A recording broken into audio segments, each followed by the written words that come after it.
Well, my friends, it's been almost 2 years since the release of the Pixel tablet, and I have to be honest with you, this device was easily one of my most anticipated Google products in quite some time. After watching Google struggle with the tablet form factor for over a decade, it seems like, going through way too many restarts to count, this time around finally felt actually different. It felt exciting, it felt fresh. The idea of having the true Pixel experience on a larger canvas combined with that very unique charging speaker dock, it felt like Google finally had something that would be a huge success. But looking back at it now, it only feels like a huge missed opportunity. To me, the current state of the Pixel tablet is arguably one of the most devastating tech losses in recent memory. No doubt, it should have been a hit. It should have been super successful, but unfortunately it wasn't. And in this video, I want to look back and talk about exactly why that was, what went wrong, and why, even after all things considered, I still have hope for the future. Needless to say, Google's history with tablets is a bit complicated, but when the Pixel tablet was announced, the entire pitch was incredibly compelling to me. Based on the initial framing, it wasn't going to be just another business as usual Android tablet, but instead it was positioned more as a helpful home device. The dock in particular was supposed to be that big differentiator that solved that widespread dead tablet in a drawer problem, where you can dock it when not in use it as a smart display, and then grab it for media consumption on the go whenever you were ready. On paper, it sounded absolutely perfect. I saw what they were going for and I was 100% on board with it, but the execution is where things unfortunately started to fall apart. The biggest issue, without a doubt, was the price to value mismatch. When you're charging premium prices, $500 at the time of launch, you really do need to deliver premium specs, and unfortunately, the Pixel tablet missed the mark in a few very important areas. The 60Hz screen was a tough pill to swallow even back at launch, and 2 years later it feels even more dated, especially since the quote-unquote budget A-series Pixel devices now come with 120Hz. The Pixel tablet definitely could have taken way better advantage of that instead. Then there was this whole lack of USB-C video output situation, which is strange as they had to have known they were working on the desktop windowing mode that was introduced in the Android 16 beta, which effectively turned the Pixel 8, 9, and 10 into a mini Android desktop PC. So for a device that could have been an amazing productivity tool or a portable workstation, not even having the option really limited its potential. And honestly, the whole productivity aspect was almost non-existent from the beginning because of the lack of first-party support. If you remember, we didn't get an official first-party stylus or a first-party keyboard folio case from Google. If you wanted to get real work done on this tablet, you had to hobble it together with whatever third-party accessories happened to be compatible, which just isn't the seamless, clean experience that I've come to expect from a Pixel device. Even the beloved dock, which was the headline feature, was good, but honestly not great. The audio quality was mediocre at best, and frustratingly, it became effectively useless the moment you took the tablet off the dock. Imagine if the dock was designed with a lot more use in mind, like the ability to cast audio from any Android device, or have it double as a wireless charger so you can charge your phone while you use your tablet. There was just so much missed potential here. And when you compared all of that to the competition, specifically the iPad, it honestly was a really hard sell. You could easily get an iPad that offered a more complete app ecosystem,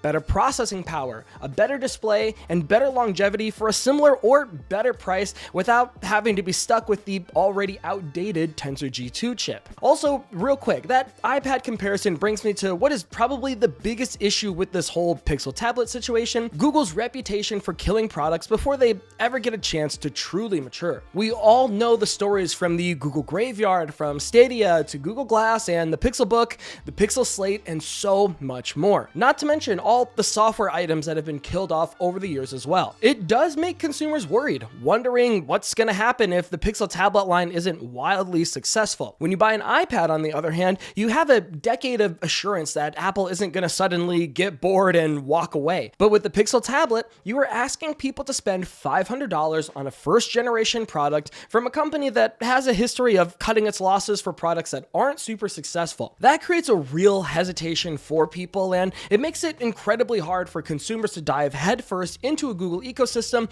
where they might be constantly worried it will be relevant for only a short period of time. And funny enough, that brings us to the state of the Pixel tablet today. At this point, it seems like Google has put a significant hold on their tablet ambitions. By now, you've likely heard the rumors that the Pixel tablet Tablet 2 has been canceled due to profitability concerns, and while that sounds bad initially, I think it might be the right move, all things considered. Rumor has it Google is revamping Chrome OS to have it run directly on top of Android, or merging the two in a way that creates a true Android PC platform. We even heard the Qualcomm CEO mention his excitement for this project a few months ago, and it seems like things are going good based off the little information we have. If Google is taking a step back to consolidate their resources and knowledge to make the entire platform better, then I do fully support them canceling the Pixel Tablet 2, as much as it pains me to say. I would rather they take the time to refine whatever this Chrome OS and Android project is supposed to be, instead of just releasing another half-baked tablet. As for the Pixel Tablet 3, we're still unsure what's going on at this moment. From our understanding, the canceled Pixel Tablet 2 doesn't necessarily mean the Pixel Tablet 3 is going to be canceled as well, so that rumor that we reported on a while back with the Pixel Tablet 3 getting the Tensor G6 chip, 2 USB-C ports while still retaining those pogo pins for the charging dock might still be in play, which means we might just be on a 2-year product cycle, which is perfectly fine with me.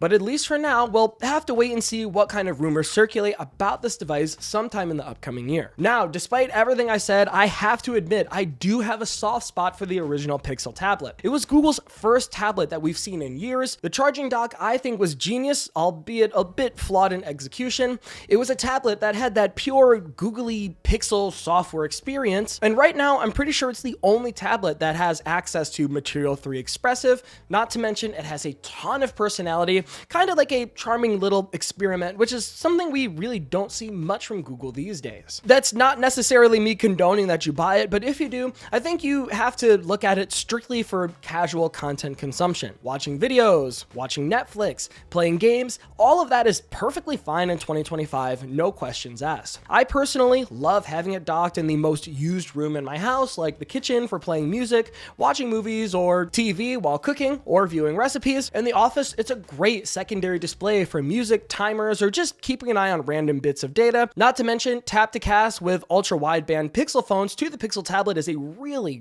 good experience. And lately, I've seen the price drop quite a bit, around $250. That is without the dock, mind you. So maybe it's worth it if you just want a basic tablet made by Google. However, I do have to be ultra realistic with you guys. I cannot in good conscience recommend buying one of these tablets today. The biggest deal breaker I have to say is probably the software support. The Pixel tablet is currently only set to get Android operating system updates until June of 2026. That's less than a year and a half away. So unless Google decides to extend that support window like they did with the Pixel 7, you're going to be buying a device with an expiration date that is honestly fast approaching. If you want a relatively cheap, long-lasting tablet, I hate to say it, but the base iPad will likely get you what you're looking for with much longer support. But if you're like me and you want to stick with Android and you don't mind spending a little bit more, I have been absolutely loving the OnePlus Pad 3. It's easily my favorite Android tablet as of the past few years, as you get the Snapdragon 8 Elite chip, a gorgeous 120Hz display, battery for literal days, and a full keyboard attachment, mind you. Plus, their open canvas software makes it so easy for multitasking. This is just a beast of a machine, and that shows us exactly what an Android tablet can be when the hardware and software is done right. But that, my friends, has been my quick thoughts on the first gen Pixel tablet 2 years later. There was just so much promise, so much momentum, and it really was an exciting release from Google that unfortunately fell a bit short. That said, I am really curious to hear your thoughts on this device. Did any of you ever pick up a Pixel tablet over the years and actually stick with it? How do you think Google handled the Pixel tablet, especially in hindsight? And what's your opinion on this whole Chrome OS / Android merger? Are you optimistic like I am, or are you a bit concerned that maybe Google might not pull this off? Please let me know all your thoughts down in the comments below, as I'm always super curious to hear what the Android community is thinking. Until next time, this has been Jordan Floyd from 9to5 Google. Thank you so much for watching, and I'll see you in the next one.